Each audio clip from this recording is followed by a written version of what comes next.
नमस्कार स्टूडेंट्स। आज हम internal structure of T S of sunflower stem के बारे में प्रैक्टिकल करेंगे। इसके अंदर सबसे पहले इंटरनल स्ट्रक्चर की जब हम स्टडी करते हैं तो एनाटॉमी के अंतर्गत करते हैं, जिसमें हम सबसे पहले प्लांट का वो पार्ट लेते हैं जिसका सेक्शन काटना होता है। इसके लिए सबसे पहले हमने क्या लिया है, सनफ्लावर स्टेम लिया है और उसका हम ट्रांसवर्स सेक्शन काटते हैं यानी टीएस काटते हैं, जिसके टीएस काटने के दौरान इसमें थिन सेक्शंस हम लगातार काटते रहते हैं। बहुत सारे सेक्शन काटने के पश्चात हम लाइटेस्ट सेक्शन जो होता है उसको पेट्री डिश या वाच ग्लास से उठाते हैं ब्रश की सहायता से और उसको हम स्लाइड पर रखते हैं, ब्रश की सहायता से उठाते हैं तथा उसकी स्टेनिंग प्रोसीजर में उसको लेके चलते हैं। स्टेनिंग प्रोसीजर में हम दूसरा वाच ग्लास लेते हैं जिसमें हम डाइल्यूट सैफरनिन उसके अंदर डाल लेते हैं और एक अन्य वाच ग्लास जिसमें हम फास्ट ग्रीन भी डाल लेते हैं, यानी डबल स्टेनिंग किया जाता है ताकि हार्ड टिश्यू और सॉफ्ट टिश्यू अलग अलग शो हो दें। इसके लिए सबसे पहले हमने सेक्शन को ब्रश की सहायता से सैफरनिन का जो हमने वाच ग्लास बनाया है उसके अंदर उसको डालते हैं। जब वो स्टेन हो जाता है तो उसके बाद उसको एक्स्ट्रा स्टेन निकालने के लिए हम वॉश करते हैं, थोड़ा सा वॉश करते हैं जिसमें वाच ग्लास में पानी लेकर उसमें उसको वॉश कर लेते हैं तथा दूसरी बार हम फिर से फास्ट ग्रीन वाले वाच ग्लास में उसको डालते हैं। डालने के पश्चात हम उसको सेक्शन को सीधा साफ़ सुथरी स्लाइड के ऊपर उसको रखते हैं और उसके ऊपर हम एक ग्लिसरीन की ड्रॉप डालते हैं और उसके बाद उस ग्लिसरीन की ड्रॉप डालने के पश्चात उसके ऊपर हम कवर स्लिप का इस्तेमाल करते हैं। कवर स्लिप उसके ऊपर लगाते हैं और माइक्रोस्कोप के नीचे उसको लगाकर देखते हैं, लेंस के द्वारा उसको एडजस्ट करके उसको हम देखते हैं। तो जैसे ही हमने सेक्शन काटा है तो हमारा थिन सेक्शन जब आ जाता है तो स्लाइड में हमें उस स्लाइड को हमें पहचानना पड़ता है कि कौन से प्लांट कौन से स्टेम की ये स्लाइड है। तो इसको पहचान करने के लिए हम सबसे पहले उसकी स्ट्रक्चर्स को स्टडी करते हैं।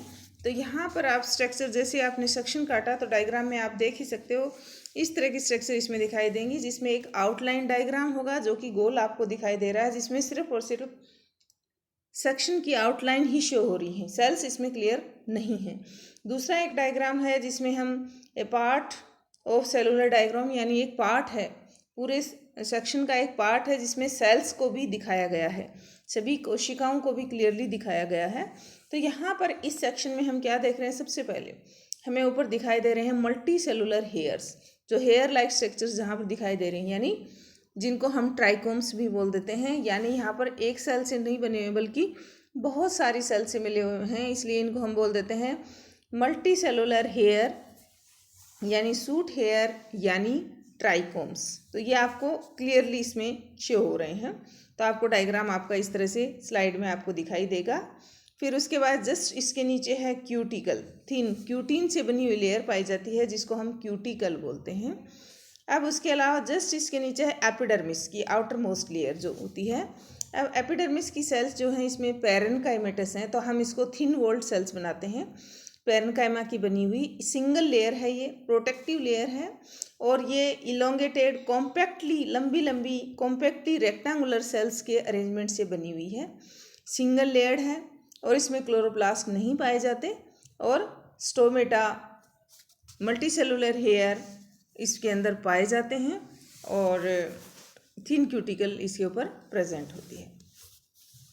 इसका मुख्य काम क्या है, प्रोटेक्शन ही है। दूसरा है ट्राइकोम जो है इसमें काम क्या कर रहे हैं, ये ट्रांसपिरेशन के दौरान जो वाटर लॉस होता है उसको प्रिवेंट करते हैं। इसके जस्ट नीचे आप डायग्राम में आप क्या देख सकते हो, हाइपोडर्मिस यानी एपिडर्मिस के जस्ट नीचे की लेयर जो कि थिक वॉल्ड होती हैं उनको हम बोलते हैं हाइपोडर्मिस, या जिसको हम बोलते हैं कोलनकाइमेटस टिश्यू यानी कोलनकाइमा। सेल्स जो कि आप देख रहे हो थिक वॉल्ड हैं और ये जस्ट बिलो किसके नीचे प्रेजेंट है, एपिडर्मिस के जस्ट नीचे, और ये मल्टी लेयर्ड आपको दिखाई दे रही हैं, यानी एक से ज़्यादा लेयर की बनी हुई मल्टी लेयर्ड हैं, और ये कोलेनकाइमा टिश्यू जिसमें थिकनिंग पाई जाती है के द्वारा बनी होती हैं। और इनमें कुछ थोड़े बहुत क्या पाए जाते हैं, इनके अंदर क्लोरोप्लास्ट भी पाए जाते हैं। और इसके जस्ट नीचे आप देख रहे हो जनरल कोर्टेक्स, यानी ऐसा कोर्टेक्स जो सिर्फ और सिर्फ राउंडेड सेल्स के द्वारा बना होता है, थिन वॉल्ड सेल्स के द्वारा, जिनको हम बोलते हैं पेरेन्काइमा या पेरेन्काइमेटस सेल्स या पेरेन्काइमेटस कोर्टेक्स भी जिसको हम बोल देते हैं। इसका मुख्य फंक्शन क्या है, जैसा कि आप डायग्राम में देख सकते हो, रेजिन डक्ट ओब्लिक म्यूसिलिजेनस कैनाल इसके अंदर दिखाया हुआ है। यानी इसका काम क्या है, मुख्य रूप से इसका काम है storage of food, main function है इसका। और इसमें जैसे कि रेजिन कैनाल और म्यूसिलेजिनस कैनाल, यानी रेजिन सेकेंडरी मेटाबोलाइट इसके अंदर भरा रहता है, म्यूसिलेजिन के अंदर भरा रहता है। और ये जो कैनाल बनती हैं ये साइजोजिनस होती हैं ओरिजिन में, यानी इनका ओरिजिन क्या, सेल्स के खिसक कर एक दूसरे से दूर होकर के फिर एक स्पेस बनाकर इसका फॉर्मेशन होता है, इसलिए हम इसको बोलते हैं कैनाल या डक्ट। ठीक है। उसके अलावा इसके अंदर की तरफ आप क्या देख रहे हो, अब आपने कोर्टेक्स को देखा तो कोर्टेक्स, इसके अलावा इसमें है एंडोडर्मिस। इनर मोस्ट लेयर क्या है, एंडोडर्मिस। तो जनरली डाइकोट स्टेम के अंदर एंडोडर्मिस क्लियर नहीं होती और उसका कोई मेन काम भी नहीं होता, इसलिए जनरली उसमें रिजर्व फूड स्टोर कर लिया जाता है, इसलिए हम इसको क्या बोल देते हैं, स्टार्च शीथ भी बोल देते हैं, यानी स्टार्च ग्रेन को संघन करने वाला शीथ, इसलिए इसको स्टार्च शीथ भी बोल देते हैं एंडोडर्मिस। तो जनरली जब हम कोर्टेक्स की बात करें, डाइकोटिलेडन स्टेम यानी हेलियंथस एनस यानी सनफ्लावर स्टेम के अंदर, तो इसमें कोर्टेक्स डिवाइड हो गया किसमें, हाइपोडर्मिस में जो कि कोलेनकाइमेटस, जनरल कोर्टेक्स में जो कि है पेरेन्काइमेटस, और एंडोडर्मिस जिसमें क्या पाया जाता है, स्टार्च शीथ जो कि सिंगल लेयर्ड ही होती है और ये स्टार्च ग्रेन्स के द्वारा रिच होती है। इसके जस्ट बाद आप क्या देख रहे हो कि इसके अंदर है पेरीसाइकिल, जो कि बहुत ही इम्पोर्टेंट इसका कैरेक्टरिस्टिक फीचर है। आप डायग्राम में देख सकते हो, आउटलाइन देखो या सेलुलर आप डायग्राम किसी के अंदर भी आप देखोगे तो आपको pericycle just below the epidermis endodermis दिखाई देगा। और पेरीसाइकिल जो है इस स्टेम का मल्टी लेयर्ड होता है, बहुत सारी लेयर का, मोटा सा जो दिखाई दे रहा है मल्टी लेयर्ड होता है। और पेरीसाइकिल में इसमें अल्टरनेट बैंड्स पाए जा रहे हैं, यानी कहीं पर देखो मोटा दिखाई दे रहा है ये ब्लैक पोर्शन जिसको स्क्लेनकाइमा बोला गया है, फिर इसके जस्ट बीच में पेरेन्काइमा थिन वॉल्ड सेल्स हैं, और फिर इसमें स्क्लेनकाइमा फिर से दिखाई दे रहा है। यानी यहाँ पर यह पोर्शन जो चौड़ा पेरीसाइकिल जिसको लिखा हुआ है, ये मुख्य रूप से दो प्रकार की सेल से मिलकर बना हुआ है, यानी अल्टरनेट बैंड्स ऑफ दो प्रकार की सेल्स, मतलब दो प्रकार की सेल्स हैं। एक प्रकार की सेल्स जो जिनमें थिन वॉल्ड होती हैं उनको पेरेन्काइमेटस सेल्स बोलते हैं, और दूसरी प्रकार की सेल जिसमें जो डेड होती हैं और जिनमें स्क्लेनकाइमा का डिपोजिशन होता है, जो स्क्लेटिक होती हैं, उनको स्क्लेनकाइमेटस सेल्स बोलते हैं। तो पेरेन्काइमेटस प्लस स्क्लेनकाइमेटस दोनों के पेचेज इसके अंदर पाए जाते हैं, इसलिए ये मल्टीलेयर्ड भी होता है। अब जो वस्कुलर बंडल के सामने वाला पार्ट है पेरीसाइकिल का, वस्कुलर बंडल के जस्ट सामने वाला पार्ट है वो पेरीसाइकिल का, वो देख रहे हो आप किससे बना हुआ, मोटी भीति वाली सेल्स के द्वारा, यानी स्क्लेनकाइमा का बना हुआ है। और वस्कुलर बंडल के बीच की जो जगह है वहाँ वाला पेरीसाइकिल का पार्ट जो है वो बना हुआ है पेरेन्काइमा का। वस्कुलर बंडल के सामने वाला स्क्लेनकाइमा का, और वस्कुलर बंडल्स के बीच में जो पोर्शन, दोनों वस्कुलर बंडल्स के बीच का जो पोर्शन बचा हुआ है वो बना हुआ है पेरेन्काइमा का। और इसलिए जो पार्ट वस्कुलर बंडल के ऊपर मौजूद है उसको हम बंडल कैप भी बोल देते हैं। और ये पेरीसाइकिल जो है, अब आप क्या देख रहे हो कि जनरली पेरीसाइकिल एक ही प्रकार की सेल से मिलकर बना हुआ होता है, लेकिन यहाँ पर दो प्रकार की सेल से बना होने के कारण से इसको हम हेट्रोजीनस इन नेचर बोलते हैं, यानी अलग अलग प्रकार के, यानी स्क्लेनकाइमा का भी बना हुआ है और पेरेन्काइमा का भी बना हुआ है। और स्क्लेनकाइमेटस पेरीसाइकिल है उसको हम हार्ड बास्ट भी बोल देते हैं, यानी बास्ट किसके लिए, पेरीसाइकिल के लिए, हार्ड बास्ट। अब उसके बाद आप देख रहे हो कि pericycle present above the phloem in the form of semi lunar patches of sclerenchyma. Phloem के सामने सेमी ल्यूनर पैचेज के रूप में मौजूद रहता है। अब हम देख रहे हैं वस्कुलर बंडल्स। वस्कुलर बंडल, ये इसकी पहचान, स्पेसिफिक पहचान हमने क्या देखी, पेरिसाइकिल की नेचर। दूसरा, वस्कुलर बंडल जो हैं वेज शेप्ड होते हैं इसमें, यानी वेज शेप्ड वस्कुलर बंडल आपको दिखाई दे रहे हैं, जिसमें और रिंग के अंदर अरेंज होते हैं, क्योंकि डाइकोट स्टेम है इसलिए रिंग के अंदर मौजूद रहेंगे। और प्रत्येक वस्कुलर बंडल कैसा है, कॉन्जॉइंट है, कोलेट्रल है, ओपन है। और कॉन्जॉइंट, कोलेट्रल, ओपन यानी लेटरली एक दूसरे के लेटरली वस्कुलर बंडल प्रेजेंट हैं। कोलेट्रल, कॉन्जॉइंट, फ्लोएम और जाइलम जुड़े हुए, और open means cambium present between xylem and phloem.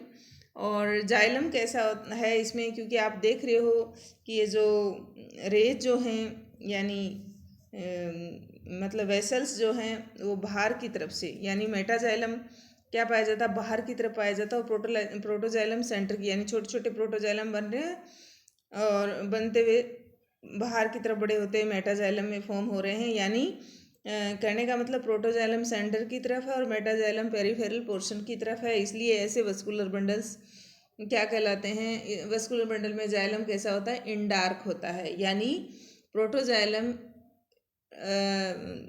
पिथ की तरफ पाया जाता है। अब उसके बाद है नेक्स्ट पिथ।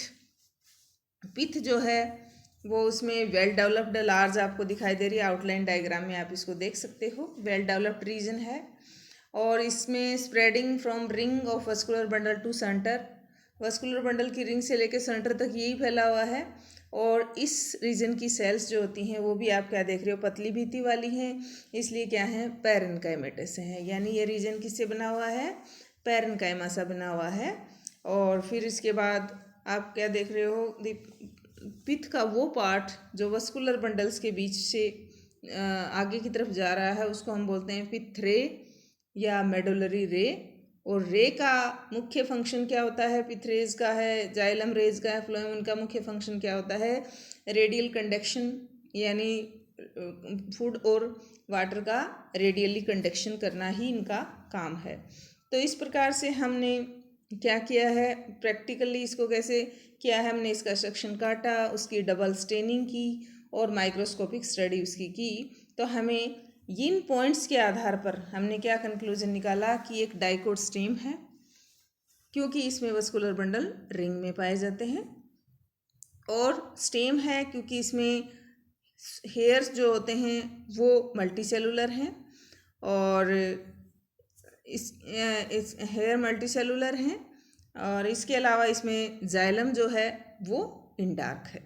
ये इसका स्टेम होने का कैरेक्टरिस्टिक फीचर है। डाइकोट स्टेम क्यों है, क्योंकि डाइको इसमें वस्कुलर बंडल रिंग में पाए जाते हैं, और इसके अलावा इसका पिथ जो है वो लार्ज है, बड़ा है, और इसमें ग्राउंड मेरिस्टेम नहीं पाया जाता। अब उसके अलावा ये सनफ्लावर का ही स्टेम है। इसका कैरेक्टरिस्टिक फीचर क्या है कि इसकी जो कोर्टेक्स है उसमें रेजिन कैनाल या म्यूसिलेजिनस कैनाल पाई जाती है। कोर्टेक्स जो होता है हाइपोडर्मिस और पैरेन्काइमेटस सेल से मिलकर बना हुआ है। पेरिसाइकिल है वो हेट्रोजीनस नेचर का है, जैसा कि आप देखो स्क्लेनकाइमेटस भी है और पैरेन्काइमेटस भी है।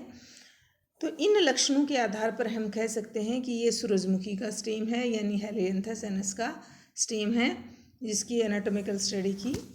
Thank you.